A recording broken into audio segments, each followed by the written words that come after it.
I have Taystee. She's less likely to be an orphan, first of all, because there would be lower rates of death. If you have free healthcare, then you have more people are getting treated when they're sick, and you also have better preventative education, so people aren't getting, not as many people are getting sick in the first place. So right there, like, I'm just talking about reasons why she could be an orphan. Like, if her parents died, they're less likely to die because old people are less likely to die under socialism when there's like free healthcare and everybody has all the things that they need for survival.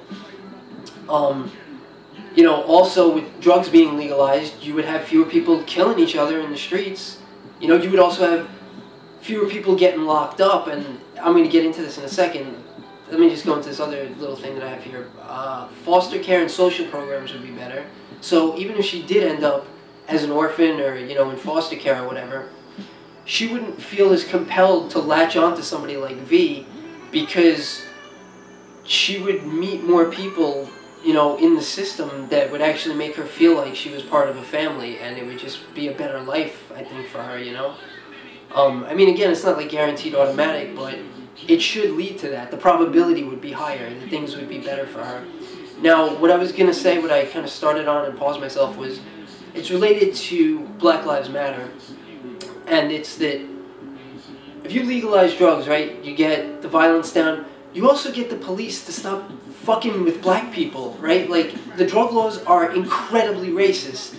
You know, you look at how many millions of black people end up in prison and what that does to black families. Like, you take, you know, whatever, either parent out of the family, or you put a kid in prison, like the burden that that puts on the other people in that family, the stress, you know, both economically, emotionally, it just makes life so much harder for them.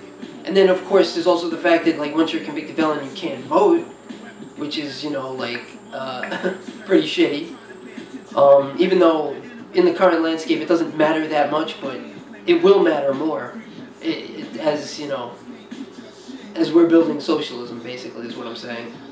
But, yeah, instead of being out there with, like, Black Lives Matter signs, I think that it would be more helpful for black people to be out there with signs that say, like, hashtag legalize drugs, hashtag socialism, because that shit gets at the root of the fucking problems.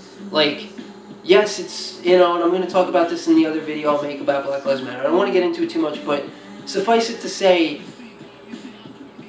being out there and saying Black Lives Matter isn't really doing anything.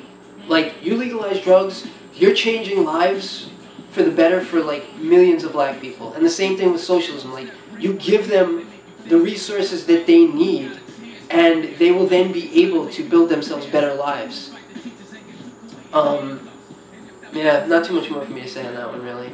But yeah, I mean, that's a really important issue to me. And to me, it's like, you know, I'm talking to you guys especially that are involved with the show that are black. Like, I mean, to me, this is where you should be, is with socialism, is with legalizing drugs. And take Black Lives Matter, you take the same anger and the, you know, and the passion, take that out to the streets, but instead of the Black Lives Matter thing, socialism, legalize drugs.